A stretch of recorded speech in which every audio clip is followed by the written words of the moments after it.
I wasn't a huge fan of Pokemon Sword and Shield, and I couldn't figure out why.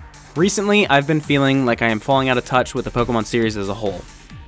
Perhaps it has to do with me growing up and getting older, but I'm not experiencing the same loss of connection with other franchises from my childhood, so this seems unlikely to be the cause. Maybe it has to do with the rehashing of the games, becoming repetitive and stale, or maybe it has to do with my standards becoming higher, with other new releases of games that I've enjoyed.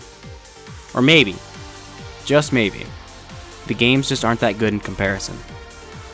This line of thought has led me to ask one question that I haven't asked before. What exactly makes a Pokemon game good in the first place? What makes any game good? For the purpose of this video, I've broken down the foundation of good games into 3 sections: gameplay, story, and style. Gameplay is the single most important aspect of a game to nail, in my opinion. If a game is not entertaining and enjoyable, then no amount of story or style will keep the player going, and it certainly won't ensure that they enjoy their time spent either. Gameplay is the backbone of all great games, and that kind of makes sense if you really think about it. Why play a game that has an awful combat system or a drool-inducing exploration just for a good story or an appealing style, when you can find both of those in other places like a book or a movie in a more condensed form without all the drag? For a game to be great, great gameplay is essential.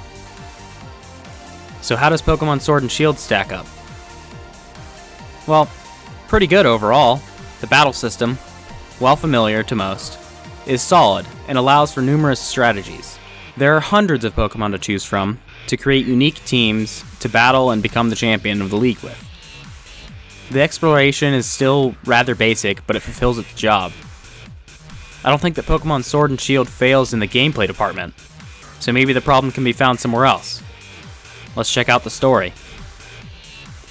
Story is the driving force of all great games, at least the games that have a story at all. Story is what motivates you to continue, what keeps you coming back, and what gives you a sense of accomplishment and fulfillment in the end. For some games, an incredible story can be just the thing they need to pick up the extra slack for their mediocre gameplay or a lacking style. Story is very important because it's what moves you from one section of gameplay to another and ties the whole experience together. Pokemon has always somewhat struggled when it comes to an overarching story, putting much more focus on the open-ended nature of the games. But story doesn't solely relate to the plot. It also encapsulates pacing, world building, and characters. And it's this aspect of story that I believe the older Pokemon games nailed. The dialogue of many characters kept the fun and enjoyment of the games going during periods of downtime in cities and towns. The world always felt foreign, yet also familiar. And the pacing was often near perfect, never making the player feel as though they were being held back by the writing. However, this is the aspect of story in which I feel Sword and Shield failed. The world feels empty and false, as though the player is on a stage. There are moments in which world building is great, but these moments are few and far between. Many of the characters in the game feel like shells of their predecessors, being shallow and less interesting. Even the villain of the games doesn't seem all that set on his plans, and the games brush past them just as quickly and rushedly as they present them. And then there is the pacing. Pacing is the worst failing of Sword and Shield. The game starts out absolutely sluggishly, taking over 20 minutes before you have any sense of free will, and even then, you are still placed on a very short leash to utilize that free will before it is taken away from you yet again. Then the game proceeds to shove uninteresting and unskippable cutscenes and text boxes down your throat for the remainder of the game to destroy any remnant of joy that you've experienced through the rest of their gameplay. So I feel that story is clearly a holdup for Sword and Shield, but there's still more of the game to analyze. Style is the visual presentation of a game, its aesthetics. This includes the art style, the graphics, the environment, the music, and the character design. The style of a game greatly improves its overall feel, and in this regard, Sword and Shield is a bit of a mixed bag. Now, let's try to turn around the overall mood of this video and start with the positives. Both the music and the character design in this game are phenomenal. This game has some absolute bangers, like the Gym Leader theme and Marnie's theme. both of which are very catchy and upbeat to match the feeling of a Pokemon battle. Speaking of Marnie, nice segue, man. Her design is great.